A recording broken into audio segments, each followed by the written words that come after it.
হয়তো ভাবছেন যাকে আপনি নিজের সবটুকু দিয়ে ভালোবাসলেন সে আপনাকে মাঝপথে ফেলে দিয়ে অনেক সুখে আছে। আপনি ভাবছেন আপনার এই আর্তনাদ মহাবিশ্বের কোথাও পৌঁছাচ্ছে না। ভুল ভাবছেন। প্রকৃতি কাউকে ছেড়ে কথা বলে না। আজ আপনি যার জন্য কুকড়ে কুকড়ে কাঁদছেন, লিখে রাখুন একদিন তাকেও আপনার জন্য ঠিক একইভাবে কাঁদতে হবে। বিচার হবেই। আজ আমি আপনাকে সেই পরম সত্যের মুখোমুখি দাঁড় করাবো যা শুনলে আপনার ভেতরের মৃতপ্রায় আত্মবিশ্বাস আবার জেগে উঠবে। আপনি যদি আজ ভেঙে পড়ে থাকেন তবে আজকের এই ভিডিওটি আপনার জন্য একটি পুনর্জন্মের গল্প হতে যাচ্ছে। শেষ পর্যন্ত সাথে থাকুন, কারণ আজকের পর থেকে আপনি আর হার মানতে শিখবেন না। 1. আবেগ যখন অপরাধ, নিজেকে ঠকানোর গল্প। আমাদের জীবন চলার পথে আমরা অনেক জায়গায় অনেক রকম ভুল করি, আর ট্র্যাজেডি হলো কিছু মানুষ আমাদের সেই ভুলগুলোকে আমাদের বড় কোনো দুর্বলতা মনে করে জীবন থেকে দূরে সরে যায়। আজ আপনি নিজেকে অপরাধী ভাবছেন, তাই তো? আপনি ভাবছেন কেন আপনি এতটা আবেগপ্রবণ ছিলেন?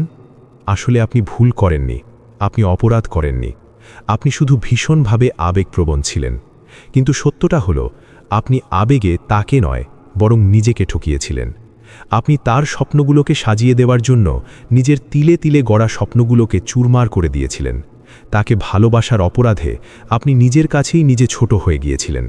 আপনি নিজের সত্তাকে, নিজের ক্যারিয়ারকে, নিজের ভালো লাগাকে বিসর্জন দিয়েছিলেন কেবল তার এক চিলটে হাসির জন্য। ও কি ভেবেছিল? ও ভেবেছিল আপনি দুর্বল। ও ভেবেছিল আপনি বোকা। সে আপনাকে হ্যাংলা ভেবেছিল কারণ আপনি তার পেছনে অনবরত ঘুরেছেন। কিন্তু সে জানত না এই হেলামির নামই হল নিঃস্বার্থ ভালোবাসা। 2. মায়ার বিভ্রাম এবং তার মিথ্যে অহংকার। সে যখন দেখেছে আপনি তার জন্য মরে যাচ্ছেন, আপনি তার পায়ের তলায় নিজের আত্মসম্মান সঁপে দিয়েছেন, তখন তার ভেতরে এক বিষাক্ত অহংকার দানা বেঁধেছে। সে ভেবে নিয়েছে আমি বোধহয় অসম্ভব কোয়ালিটি সম্পন্ন একজন মানুষ, কিংবা আমি দেখতে অপার্থিব সুন্দর, তাই এই মানুষটি আমার জন্য এভাবে তড়পাচ্ছে। এটিই হলো সবথেকে বড় ভুল ভাবনা। সে বুঝতে পারেনি যে আপনার এই তড়পানো তার সৌন্দর্যের জন্য নয়, বরং আপনার হৃদয়ের বিশালতার জন্য ছিল। আপনি সাধারণ পাথরকে হীরা ভেবেছিলেন বলেই সেটা আপনার কাছে উজ্জ্বল মনে হয়েছিল। যেদিন আপনি মুখ ফিরিয়ে নেবেন, যেদিন আপনি বলবেন ঠিক আছে, আমিই যখন তোমার বিরক্তির কারণ, তবে আমি সরে যাচ্ছি, এবং সত্যি সত্যি যেদিন আপনি উধাও হয়ে যাবেন, সেদিন তার সেই মিথ্যে অহংকারের ইমারত তাসের ঘরের মতো ভেঙে পড়বে। যেদিন আপনার থেকে আর কোনো কল যাবে না, কোনো মেসেজ যাবে না, কোনো কান্নার স্টোরি থাকবে না, সেদিন থেকে তার জগৎ অন্ধকার হতে শুরু করবে। ও যেটাকে খেলা মনে করেছিল, সেই খেলাটাই এবার ওর জীবন নিয়ে খেলতে শুরু করবে। 3. প্রকৃতির বিচার, চোখের জলের প্রতিটি ফোঁটার হিসাব। আমি আপনাকে লিখিতভাবে গ্যারান্টি দিতে পারি আপনার একটি চোখের জলও মিথ্যে হবে না যদি আপনি সত্যিকারের ভালোবেসে থাকেন। আপনি যদি তাকে দাঁড় করানোর জন্য নিজের পা দুটোকে ক্ষতবিক্ষত করে দিয়ে থাকেন, তবে প্রকৃতি তাকে সেই মাসুল দেওয়াবেই।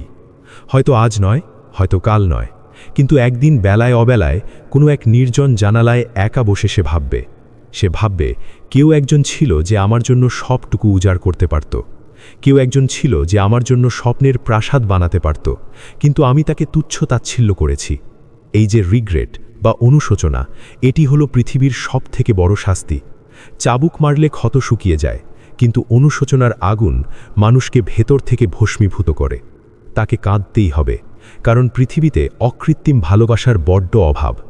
যখন সে চারপাশের মানুষের স্বার্থপরতা দেখবে, যখন সে অন্য কারো কাছে অবহেলিত হবে, তখন তার মনে আপনার সেই নিঃস্বার্থ চেহারার ছবি ভেসে উঠবে। আর সেই দিন সে আপনাকে খুঁজে খুঁজে হয়রান হবে, কিন্তু আপনি আর পাবেন না। 4.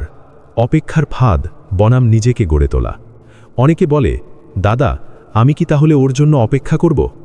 আমি আপনাকে নিজের বড় ভাই হিসেবে একটি পরামর্শ দেব, কোনো একজন মানুষের জন্য নিজের জীবনের সমস্ত খুশিগুলোকে নষ্ট করে দেবেন না, নিজের জীবনটাকে চুরমার হতে দেবেন না।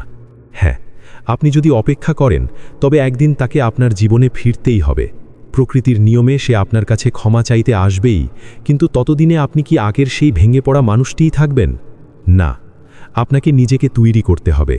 নিজেকে এমনভাবে প্রতিষ্ঠিত করুন, নিজেকে এমন এক শক্তিশালী হাতিয়ারে রূপান্তর করুন যেন পৃথিবী আপনাকে দেখে থমকে দাঁড়ায়। আপনি নিজের লড়াইটা শুরু করুন, নিজেকে মজবুত করুন। যেদিন আপনি বিজয়ী হবেন, সেদিন সে ফিরলেও আপনার আর আফসোস থাকবে না।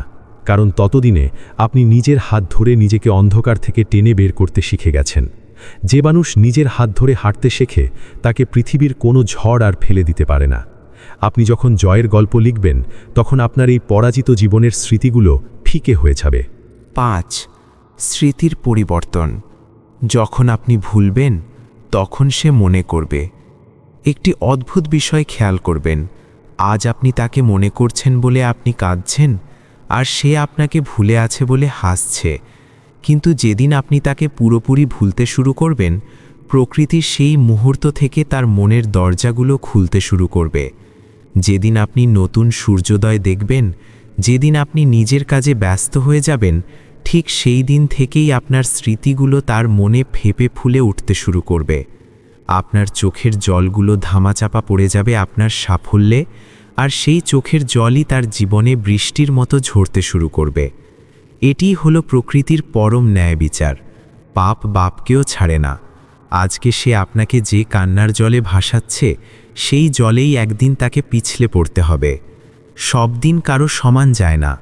আজকে আপনার দিন খারাপ যাচ্ছে, কিন্তু কাল আপনার জীবনে এক নতুন ভোরের আলো আসবেই আসবে।